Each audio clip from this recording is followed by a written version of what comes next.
안녕하세요. 만나서 반갑습니다. 소중한 나 무한행복 광우 스님입니다. 여러분, 혹시 사리라는 단어 들어보셨습니까? 사리. 국수사리, 라면사리 말고요. 불교에서 사리라는 용어가 있지 않습니까? 수행을 많이 하신 분께서 세상을 떠나시고 나서 그 남겨진 육신을 화장을 하게 되면 그 화장을 한 그 뼈재 사이에서 영롱한 구슬 같은 게 나오거든요. 그러한 구슬을 흔히 살이라고 부릅니다. 근데 여러분, 살이라고 해서 다 똑같은 살이는 아니라고 합니다. 저도 예전에 어느 큰 스님께 듣고 알게 되었는데요. 사리에는 양사리가 있고 음사리가 있다고 합니다. 우리가 흔히 음양, 음양오행 할 때 음양이라고 있지 않습니까? 그래서 음사리가 있고 양사리가 있는데, 수행을 많이 하신 분 몸에서 나온 사리를 양사리라고 한다고 합니다. 맑고 깨끗하고 아주 에너지가 청정한 그런 좋은 기운의 사리를 양사리라고 하고요. 평소에 욕심이 많고 평소에 어리석은 삶을 살았던 사람도 화장을 하고 나면 사리가 나올 때가 있다고 합니다. 근데 그런 어리석은 사람의 욕심 많았던 사람이 남긴 사리를 따로 음사리라고 부른다고 합니다. 혼탁하고 그리고 기운이 맑지 못하고 깨끗하지 못한 사리를 음사리라고 부르게 되는 거죠. 그래서 수행을 많이 하신 분들께서 남기신 사리는 양사리. 평소에 욕심 많고 어리석었던 사람 몸에서 간혹 나오게 된 사리를 음사리라고 불러서 양사리와 음사리를 아주 명확하게 올바르게 구분지을 줄 알아야 된다라는 그런 어른 스님의 말씀을 들은 적이 있었습니다. 여러분들도 아마 처음 들어보신 분들 많을 것입니다. 그러니까 누가 죽어서 화장했다고 사리가 나왔다고 그냥 다 좋은 것이 아니라는 거 바로 여러분들이 항상 주의하셔야 됩니다. 그런데 우리가 흔히 사리라고 하면 사람이 죽은 뒤에 화장을 하고 난 뒤에 나오는 것이다 라고 알고 있잖아요. 근데 간혹 가다가 살아있을 때 살아있는 상태에서 사리가 나오는 경우도 있다고 합니다. 정말 불가사의한 일이죠. 그래서 예전에 수행을 많이 하신 고승이라든가 수행을 많이 하신 불자님들 사이에서도 간혹 가다가 살아있는 상태에서 사리가 나온 적이 있었답니다. 그것을 살아있을 때 나온 사리다 해서 생사리라고 부릅니다. 생사리. 그래서 대표적으로 이 생사리로 유명한 스님이 바로 용성 스님이십니다. 용성 스님이라고 우리 불자님들 한 번씩은 들어보셨죠? 일제강점기 시대에 우리나라 민족 대표 33인 중에 불교를 대표하던 스님이셨고, 또 나아가서 그 일제강점기 시대에도 열심히 독립운동을 하시면서도 항상 안으로 수행하시고 마음을 챙기셔서 큰 깨달음을 얻었다고 알려주신 아주 유명한 고승이십니다. 근데 용성 스님께서 살아생전에 생사리가 나온 적이 있으시다고 합니다. 그 용성 스님께서 평소에 서울에 계실 때 지금 서울 안국동에 있는 대각사라는 절에 자주 머무르셨다고 합니다. 하루는 대각사의 방에서 이렇게 앉아 계셨는데 치아, 이빨에 뭐가 끼인 것처럼 뭐가 이렇게 불편하시더랍니다. 그래서 이빨에 뭐가 끼인 것처럼 뭐가 이렇게 붙어있는 게 느껴져가지고 이게 뭔가 하고 용성 스님께서 당신의 이빨에서 그 사이에 뭔가 낀 걸 이렇게 딱 빼서 봤더니 사리가 나왔더래요. 그래서 이빨 사이에서 나온 사리다 해서 우리가 흔히 치아사리라고 부릅니다. 치아에서 나온 사리다. 그래서 사리가 딱 나오니까 우리 같으면 난리 났을 겁니다. 야, 내가 얼마나 수행을 열심히 했으면 이빨 사이에서 사리가 나왔을까. 와, 대박. 그렇게 이제 난리가 났을 텐데 용성 스님은 아주 수행이 깊으신 분이라서 그러한 눈에 보이는 형상에 집착을 안 하셨다고 합니다. 그래서 딱 당신 치아에서 사리가 나온 걸 딱 보시고는 참 쓸데없는 게 나왔구나 하면서 방 밖에다가 풀숲에 딱 버려버리셨답니다. 아무런 집착 없이 그 사리를 방 밖에서 풀숲 사이에 싹 버려놓고 그 뒤로는 이제 용성 스님이 당신이 버린 사리에 대해서 싹 이제 생각을 다 놓아버리셨는데, 어느 날 그 대각사라는 절에 신도가 기도하러 대각사에 왔다가 저 너머 풀숲에서 빛이 방광을 하는 걸 목격하게 됩니다. 풀숲 사이에서 빛이 번쩍번쩍 빛이 방광을 하니까 그 방광하는 그 빛을 찾아서 그 신도가 가만히 그 풀숲 사이를 이렇게 살펴보니 용성 스님이 버리셨던 그 치아사리를 발견하게 됩니다. 이게 뭐지? 이게 뭐길래 여기서 이렇게 빛이 방광을 할까?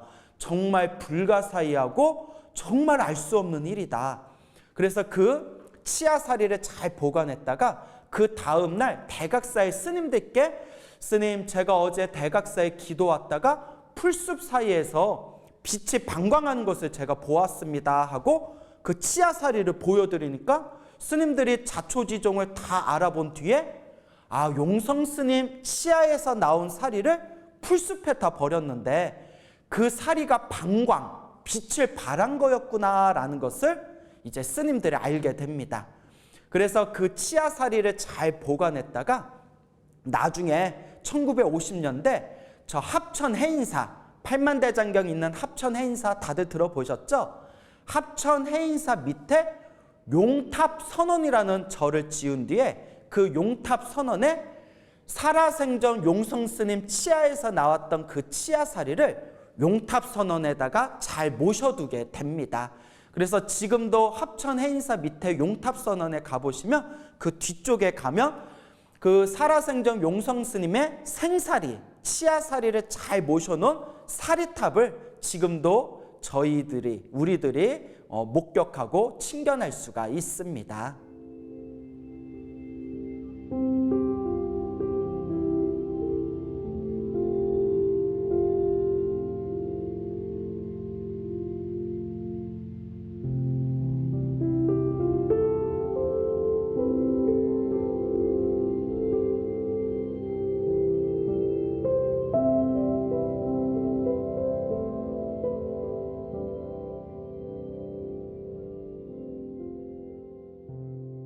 이렇게 수행을 많이 하다 보면 살아생전에 사리가 나오는 경우가 있고요. 그것을 생사리라고 부른다고 했죠.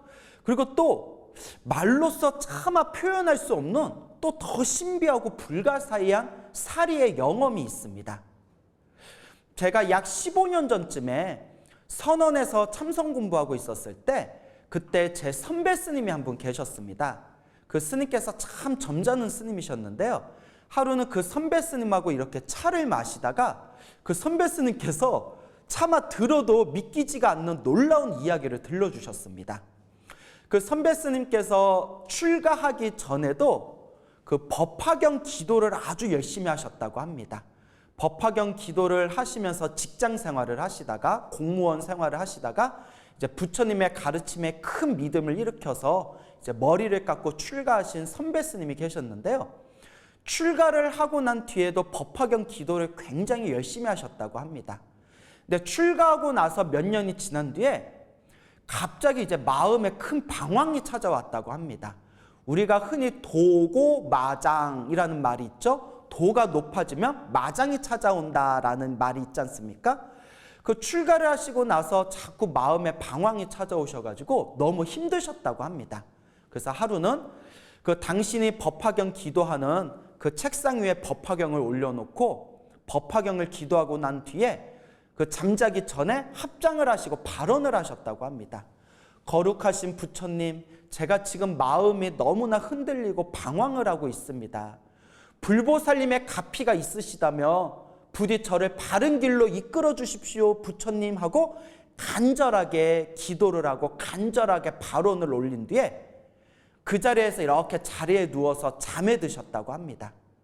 그 다음날 이제 새벽에 딱 눈을 뜨시고 그리고 이제 옷을 입고 책상을 딱 봤는데 깜짝 놀라셨다고 합니다.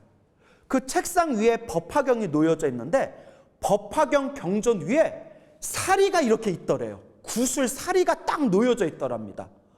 너무 놀래가지고 분명히 잠자기 전만 해도 법화경 경전 위에 아무것도 없었고 그 밤중에 한밤중에 잠을 자고 있을 때도 아무도 자기 방에 들어온 적이 없었는데 눈을 떠서 딱 봤더니 법화경 책 위에 사리가 놓여져 있더래요.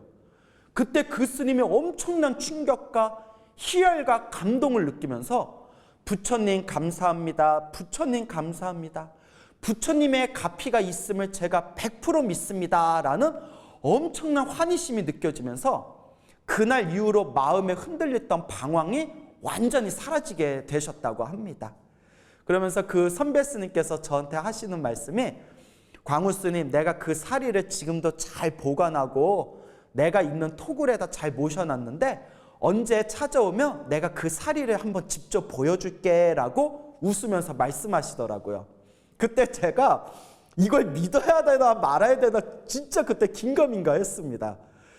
그래서 그 스님이 평소에 농담도 잘하시고 장난도 많이 치는 스님이라면 이 스님이 그냥 장난치시나 허풍 떠시나 이렇게도 의심할 텐데 워낙 평소에 점잖은 분이 그런 말씀을 하시니까 이 스님이 평소에 보면 거짓말 하실 분이 아닌데 이걸 믿어야 되나 말아야 되나 생각해 보십시오.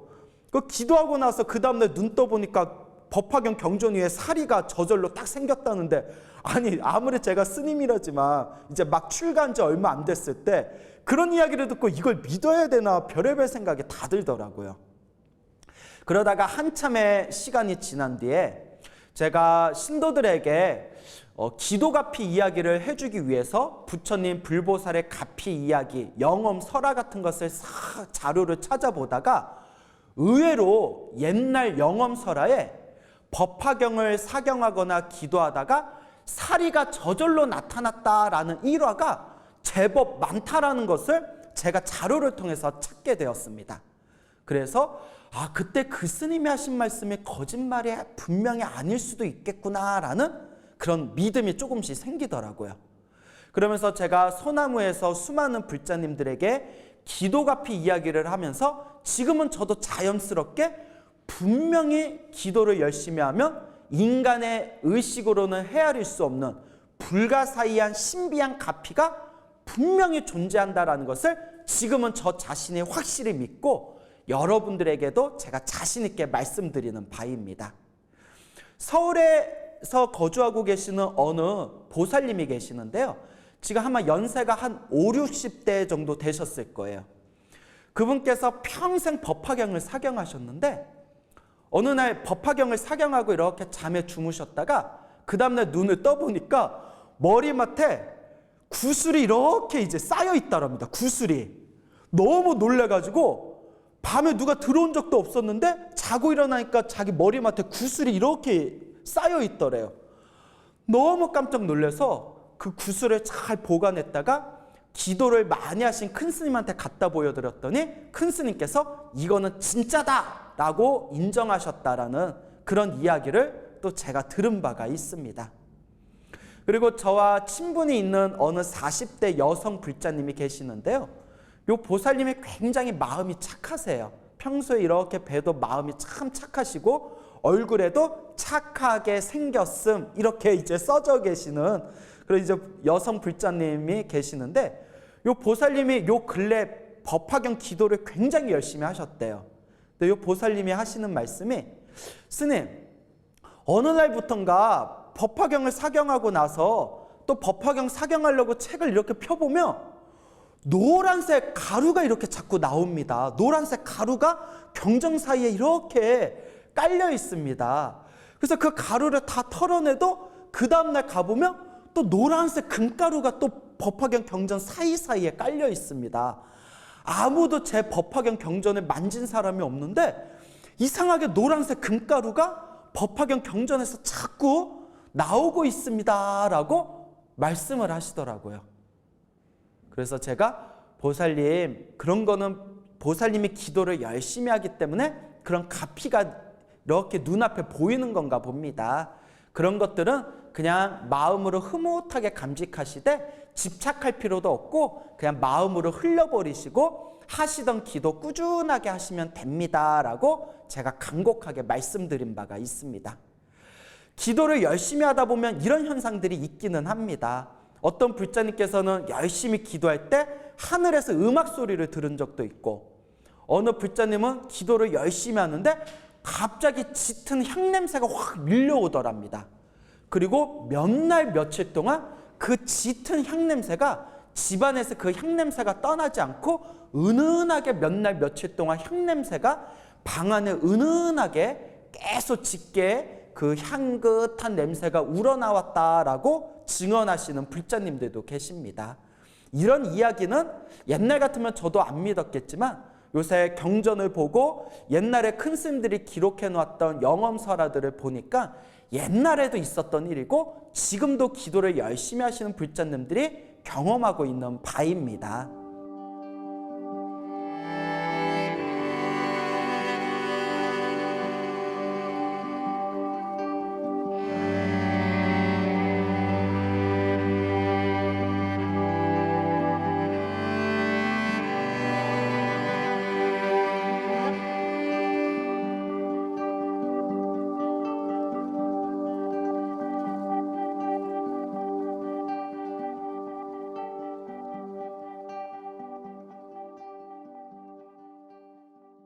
그런데 여러분, 물론 우리가 기도를 열심히 하면 저절로 사리가 나올 수도 있고 막 금가루가 나올 때도 있고 하늘에 음악 소리가 들릴 때도 있고 거룩하고 짙은 향냄새를 맡을 때도 있고 여러 가지 신비한 현상들을 우리가 실제로 목격할 때가 있습니다. 그런 것들은 나쁜 게 아닙니다. 기도하면서 충분히 일어날 수 있는 일들입니다. 하지만 꼭 당부드리고 싶은 게 있습니다. 집착하면 안 됩니다. 절대 그러한 형상들에 집착하면 더 이상 마음 공부가 앞으로 나아갈 수가 없습니다. 그런 일들이 일어나든가 말든가, 그런 일들이 일어나고 사라지든가 말든가, 그런 것들을 다 놓아버려야 됩니다. 혹 이런 이야기를 듣고 나는 왜 기도하는데 그런 일들이 안 생길까? 나도 좀 생겼으면 좋겠다. 혹시 그런 마음이 생긴다면 그런 마음조차도 다 내려놓으셔야 됩니다. 여러분 꼭 기억해 두십시오. 우리 금강경에서 이야기하기를 범소유상 개시허망 약견 재상 비상 즉견열애라는 금강경의 유명한 사구계가 있습니다. 범소유상 개시허망 범소유상, 모든 형상이 있는 것은 개시허망, 모든 것이 다 허망한 것이다. 모든 것이 다 허망할 뿐이다. 약견, 재상, 비상, 즉견열애. 만약 모든 형상이 형상 아님을 본다면, 진실한 것이 아니라고 꿰뚫어 본다면 바로 곧 진실한 부처님을 보게 되리라. 금강경 사국에서 분명히 이야기하고 있습니다. 눈앞에 사리가 나타난다거나 금가루가 나타난다거나 거룩한 향냄새를 맡는다던가 뭔가 신비한 체험들을 하게 되는 것은 결국은 마음이 만든 장난일 뿐, 그것에 속지 않고 그것에 집착하지 않고 이러한 형상조차도 허망한 것이구나, 이러한 형상조차도 집착하지 않고 내려놓아야 되는구나 라는 이러한 텅 빈 무집착의 경지를 있는 그대로 꿰뚫어 볼 때 우리의 마음 공부는 더욱더 성숙해질 수가 있습니다. 그러니까 기도 열심히 하다가 여러 가지 신비한 체험이 일어난다 하더라도 그냥 그러려니 하십시오. 그래서 제가 좋아하는 용어 중에 그러려니라는 단어가 있습니다. 그냥 그런 일이 일어나든가 말든가 그러려니, 신비한 체험이 일어나든가 말든가 그러려니, 그냥 마음의 인연 따라 일어나고 마음의 인연 따라 사라질 뿐, 모든 형상은 진실한 것이 아니니 오로지 이 마음만 묵묵하게 닦아나겠다라는 그런 무집착의 청정한 마음을 항상 담아두시기 바랍니다. 여러분 꼭 당부드리고 싶은 이야기가 있습니다. 사리 중에 최고의 사리는 눈에 보이는 물질적인 사리가 아니라 수행을 통한 깨끗한 내 마음이 최고의 사리입니다. 여러분, 부처님이 남기신 사리도 너무나 거룩하고 훌륭한 것이고 기도를 하다가 저절로 생긴 사리도 참으로 불가사의한 사리지만 최고의 사리는 눈에 보이고 손으로 만질 수 있는 물질적인 사리가 아니라 부처님의 가르침을 닦고 닦아서 깨끗해진 이 마음이 최고의 살이라는 것을 우리 불자 여러분들께서는 꼭 명심하시기 바랍니다. 그리고 분명히 기도하고 수행하고 정진한다면 이 은은한 불보살님의 가피가 항상 보이지 않게 우리 중생들을 도와주시고 있음을 꼭 명확하게 되새기시기 바랍니다. 여러분, 행복해지고 싶습니까? 행복한 삶을 창조하고 싶습니까? 복을 지으십시오. 선업을 지으십시오. 공덕을 쌓으십시오. 복과 선업과 공덕의 힘이 여러분들을 진정한 행복의 길로 이끌어 줄 것입니다. 여러분, 성불하십시오.